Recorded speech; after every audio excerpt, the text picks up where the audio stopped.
Hello students, 10th standard Hindi पहली इकाई है जिसमें फर्स्ट पोएम है भारत महिमा।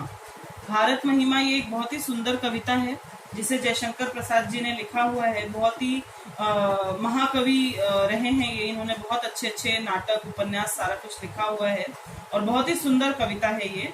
और इस कविता में जो है उन्होंने हमारे भारत के गौरवशाली अतीत का, हमारा भारत जो है वो इतना सुंदर रहा है पूरे विश्व में, हमारे भारत के संस्कृति को बहुत ही ज्यादा महत्व दिया जाता है, तो उसके बारे में हमें बताया है। और इस कविता में हमें ये बताया है कि भारतीयों के मन में अपने देश के प्रति किस प्रकार आदर और प्रेम दिखाई देता है।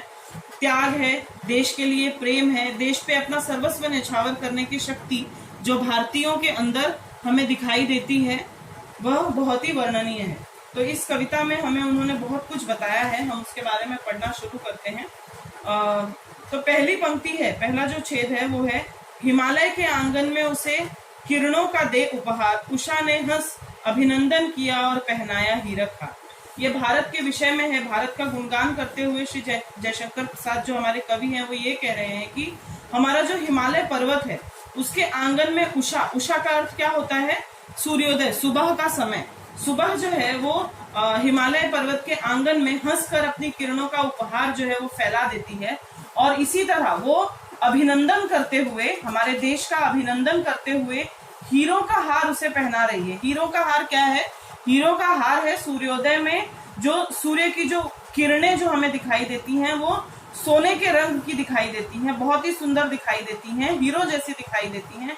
तो वो सुंदर सा हीरक हार हमें उषा पहना रही है। और किसे पहना रही है? हमारे भारत देश को। यानी हमारे भारत देश जो है वो भूगोल में ऐसी स्थिति पे है, हम अगर ग्लोब के बारे में पढ़ेंगे, अर्थ के बारे में पूरे पढ़ेंगे, तो उसमें भारत की जो स्थिति रही है वो बहुत ही सुंदर है। एक ओर से हिमालय है हमारे पास और बाकी तीनों ओर से हमारे पास समुद्र के किनारे हैं।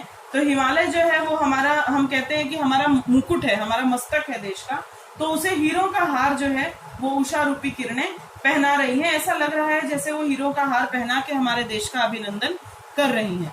जो अगली पंक्तियां हैं वो हैं, जगे हम लगे जगाने विश्व, लोक में फैला फिर आलोक, व्योमतम पुंज हुआ तब नष्ट, अखिल संस्कृति हो उठी अशोक। यहाँ पे जगे हम, जैसे ही सूर्योदय हुआ है, जैसे ही अभिनंदन हमारे देश का हुआ है, हम सुबह उठ गए हैं और पूरे विश्व को हम जगाने में लग गए हैं। लोक में फैला फिर आलोक, आलोक का अर्थ होता है सुबह। तो उषा जो है वो जैसे ही उदित होती है, सभी भारतीय लोग ज्ञान रूपी किरणों के साथ नींद से जाग जाते हैं। वे अकेले नहीं जागते हैं बल्कि वे पूरी दुनिया को, पूरे अज्ञान के अंधकार को हटाते हुए वे दूसरों को भी जगाना चाहते हैं। इसी तरह से समस्त संसार, पूरा जो संसार है उसमें ज्ञान रूपी प्रकाश फैलाने का काम जो है, जो व्योमतम, व्योमतम का अर्थ होता है अंधकार। तो अंधकार का जो पुंज है, अंधकार का जो गुच्छा, जो अंधकार हमें दिखाई देता है वो तब नष्ट हो जाता है जब हम आलोक फैला देते हैं सब तरफ। सब तरफ जब हम सूर्य की किरणें फैला देते हैं तो पूरे विश्व में अंधकार जो है, जो सारे विश्व का जो ऐसा अंधकार है जिसने पूरे विश्व को घेर रखा हुआ है, अज्ञान रूपी जो अंधकार है उसे हटाकर हम ज्ञान रूपी नया प्रकाश जो है वो फैलाने का कार्य करते हैं। तो इस तरह से पूरे विश्व में अंधकार नष्ट हो जाता है और इस तरह संसार के जो भी शोक, दुख, जो भी तकलीफें हैं वो सारी चीजें खत्म हो जाती हैं। अगली है, विमल वाणी ने वीणा ली, कमल कोमल कर में सप्रीत, सप्त स्वर सप्त सिंधु में उठे, छिड़ा तब मधुर साम संगीत। देखिए, विमल वाणी बहुत ही शुद्ध, बहुत ही प्रिय, बहुत ही सुंदर वाणी है। हमारा देश जो है वो इतना गौरवशाली और महान है कि हमारे देश को संपूर्ण संगीत का जो अनमोल तोहफा है वो पूरे विश्व को हिंदुस्तान की तरफ से बहुत ही अनमोल सौगात है यहाँ की। तो संगीत की देवी जो है माँ सरस्वती, जिन्हें हम माँ सरस्वती कहते हैं, उन्होंने हाथों में वीणा ली हुई है। अगर सरस्वती की फोटो आप लोगों ने देखी होगी माँ सरस्वती की, तो उनके हाथों में सदैव वीणा स्थापित रहती है। तो उनके हाथों में वीणा है और वो ऐसा लग रहा है हाथों में कमल को धारण करके संस्कृत का अमृत, संगीत का अमृत पान जो है वो पूरे देश को, पूरे विश्व को करवा रही हैं। इसी कारण पूरे जो विश्व है हमारा, उसमें यहाँ पे दिया है सप्त स्वर सप्त सिंधु उठे। सप्त स्वर, 7 स्वर हम जानते हैं, सप्त का अर्थ होता है 7, तो सातों स्वर से सप्त सिंधु यानी जो सातों हमारे सिंधु है, सातों समुद्र जो है, वो ऐसा लगता है कि संगीत के स्वर से गूंज उठे हैं।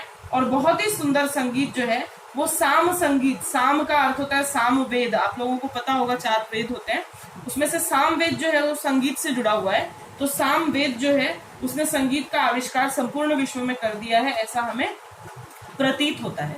अगला है विजय केवल लोहे की नहीं, धर्म की रही धरा पर धूम, भिक्षु होकर रहते सम्राट, दया दिखलाते घर घर को। हमारे देश का जो इतिहास है वो कुछ ऐसा है कि हमारे ऊपर कई बार विदेशियों ने भी हमला किया है, लेकिन फिर भी भारत ने हमेशा अपनी अखंडता को कायम रखा है। भारत कहीं पर भी टूटा नहीं है, कहीं पर भी अलग नहीं हुआ है, कहीं पर भी उसमें कोई दरार नहीं आई है। हर युद्ध में करीब करीब भारत की जीत हुई है। तो भारत ने पूरे विश्व को ये समझाया है लोहे की जीत ही जरूरी नहीं है। लोहे की जीत, लोहा यहाँ पे हमारे शस्त्रों को बताता है कि हम सिर्फ लड़ झगड़ के या शस्त्रों से ही नहीं जीतते, बल्कि धर्म की भी हमेशा धूम हमने पूरी धरती पर मचा रखी है। धर्म जो है उसके भांति से हम ज्यादा जीत चुके हैं। धर्म का ठीक से पालन करने में ही व्यक्ति की जीत है, ऐसा हमने पूरे विश्व को समझाया है। और उससे बढ़कर कोई दूसरी जीत नहीं हो सकती, ये भी हमने बताया है। भारत में कई सारे आदर्श हैं, जैसे कि अगर हम राजकुमार गौतम बुद्ध की बात करते हैं जो बौद्ध भिक्षु बन गए आगे चल के, तो वो भी भारतीय ही थे और बौद्ध भिक्षु बन के उन्होंने संपूर्ण विश्व में जो है जाकर दीक्षा दी है और दया का पाठ बतलाया है। तो उसके बारे में भी हमारी संस्कृति बहुत ही महान मानी जाती है। अगली पंक्तियां हैं गोरी को दिया दया का दान।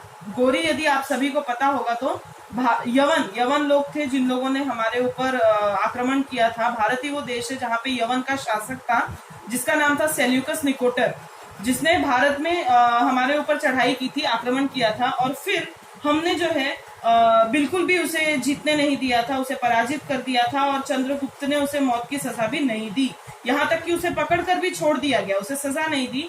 यवन जो है वो युद्ध में हार गए, लेकिन फिर भी हमारे जो वीर क्षत्रिय थे उन लोगों में दया की भावना ऐसी थी कि जीवन का दान दे दिया, उन लोगों ने जीवन दान दिया उनको। आज के समय में चीन, जापान आदि सभी जगह जो है वो धर्म की उन्नति हो रही है। और वो धर्म कौन फैला रहा है? वो धर्म जो है वो भारत ने ही फैलाया है। चीन को मिली धर्म की दृष्टि, चीन में जो बौद्ध धर्म अपनाया जाता है वो धर्म भी भारत की ही देन है संपूर्ण विश्व को। मिला था स्वर्ण भूमि को रत्न, ऐसा गौतम बुद्ध के रूप में जो है हमारे धरती पर हमारी जो स्वर्ण भूमि है इसे बहुत बड़ा रत्न मिला था, अनमोल रत्न मिला था असल में। और बौद्ध धर्म जो है उसे आप लोग अगर जानते होंगे तो बौद्ध धर्म में त्रिरत्न माने जाते हैं। त्रिरत्न यानी 3 रत्न, बौद्ध धर्म के 3 रत्न होते हैं जिसे हम बुद्ध, संघ और धम्म कहते हैं। अर्थात जो है कभी हमें धर्म का पालन करना चाहिए, सारी अच्छी चीजें उस धर्म में हमें सिखाई गई हैं। और है शील को दिया, शील की सिंघल को भी सृष्टि। सिंघल जो है यानी श्रीलंका होता है, श्रीलंका को भी पंचशील, जो बौद्ध धर्म जो है उसमें 2 चीजें हैं, एक त्रिरत्न है और एक पंचशील है। तो इन दोनों को माना जाता है। इन दोनों में जो है पंचशील में होता है जैसे कि हमें झूठ नहीं बोलना चाहिए, चोरी नहीं करनी है, नशा नहीं करना है, हिंसा नहीं करनी है और पाप नहीं करना है। तो इस तरह की चीजें जो है वो पंचशील में इनका समावेश होता है। और हमने जो है श्रीलंका को, श्रीलंका अर्थात यहाँ सिंघल है, तो सिंघल अर्थात श्रीलंका को भी हमने दान दे दिया है। उसका अनुकरण करके वहां के लोग भी जो है वो बहुत ही समझदार बन चुके हैं। किसी का हमने छीना नहीं, प्रकृति का रहा पालना यही। हमने किसी से कोई चीज, हमने कभी किसी के ऊपर अत्याचार नहीं किया, कभी हमने किसी के ऊपर आक्रमण नहीं किया है। भारत की जो संस्कृति रही है वो हमेशा क्षमा की संस्कृति रही है। हमने क्षमा ही किया है लोगों को, कभी किसी के ऊपर हमने आक्रमण नहीं किया है। और इतना सब कुछ होने पर भी हमने कभी मांगने की परिस्थिति हमारे अंदर कभी भी जन्म नहीं ले पाई है। किसी का हमने छीना नहीं, प्रकृति का रहा पालना यही। हमारी जन्मभूमि थी यही, कहीं से हम आए नहीं, हम यहीं के हैं। हमने ना किसी का कुछ छीना, ना ही हमने किसी को अपना कुछ छीनने की इजाजत दी है, बल्कि हम जो है हमने चीजें बांटी ही हैं। हमने इस पवित्र देश में हमारा जन्म हुआ है और यही हमारी जन्मभूमि है। अगली जो पंक्तियां हैं वो हैं चरित थे पूत भुजा में शक्ति, नम्रता रही सदा संपन्न, हृदय के गौरव में था गर्व, किसी को देख न सके विपन्न। विपन्न यानी होता है गरीब। हमारे जो हम इस धरती पर, भारत की धरती पर जो है हमारे जयशंकर प्रसाद जी कहना चाहते हैं कि भारत की धरती पर इसे हम सोने की चिड़िया कहते थे। यहाँ पर कभी भी धन धान्य की कमी नहीं थी। हमारे अंदर हमेशा दान की भावना रही है, हमने हमेशा दान ही किया है। अपने पास अगर किसी चीज का संचय किया, कोई चीज संचय करना यानी जमा करना, अगर हमने अपने पास कोई चीज जमा भी की है तो वो इसी दृष्टिकोण से की है कि हमें उसे उसका दान करना है। हमारे देश में अतिथि को ईश्वर माना जाता है। अतिथि देवो भव की परंपरा संकल्पना जो है हम मानते आए हैं। और भारत माता के जो लोग हैं उन्हें वचन कर्मी कहा जाता है। मतलब जो हम वचन देते हैं उसी को हम अधिक महत्व देते हैं, और जैसा हम करते हैं वैसा ही हम कहते हैं। यानी मनसा वाचा कर्मणा जो कहा जाता है, हम मन से, हम वाणी से और हम अपने कर्म से एकल बने रहते हैं, एक ही स्वभाव के रहते हैं। और इस वजह से हमारे अंदर सत्यता, हृदय में तेज और हमारे अंदर की जो प्रतिज्ञा शक्ति है वह भी बहुत ही दृढ़ दिखाई देती है। तो इस प्रकार ये जो पंक्तियां हैं उसका अर्थ था वही है रक्त, वही है देश, वही साहस है वैसा ज्ञान। जो ऊपर की जो दो पंक्तियां थी, हमारे संचय में था दान, अतिथि थे सदा हमारे देव, ये हम पढ़ चुके हैं। वचन में सत्य, हृदय में तेज, प्रतिज्ञा में रहती थी टेव, ये सब हम पढ़ चुके हैं। हमारे देश के जो चरित्र थे, जो दो उसके ऊपर की जो दो पंक्तियां हैं कि हमेशा हमारे भुजाओं में जो है शक्ति रही है, हमने हमेशा सभी से नम्रतापूर्ण व्यवहार किया है, श्रद्धा और देश प्रेम हमारे अंदर सदा रहे हैं। हमने कभी किसी को दीन या विपन्न नहीं बनने दिया, किसी को दुखी नहीं बनने दिया हमने, और हमेशा ही मानव सेवा हमारा ध्येय रहा है। और हमारे संचय वाली जो पंक्तियां थी उसका भी अर्थ मैंने बता दिया है। अब आखिरी की 4 पंक्तियां हैं, पहले मैं 2 पंक्तियों पर ध्यान दे रही हूँ। वही है रक्त, वही है देश, वही साहस है वैसा ज्ञान, वही है शांति, वही है शक्ति, वही हम दिव्य आर्य संतान। देखिए, हम भारतवासी जो हैं, हमारा अतीत, हम बहुत ही गौरवशाली अतीत हमारा है, तो हम उस अतीत को कभी भूल ना जाए, कभी हम भूल नहीं सकते उस अतीत को। हमें उन युगों के बारे में, हमारे निवासियों के, हमारे जो चरित्र लोग जो हमारे यहाँ पैदा हुए थे, उन सभी के बारे में हमें ध्यान रखना है। हमें जागृत रहना है कि हम किस देश को अपना धर्म भूमि, अपनी जन्म भूमि जो है वो मान रहे हैं। आज भी हमारे रक्त में वही रक्त बहता है, हमारी नसों में, हमारे रगों में वही रक्त बहता है।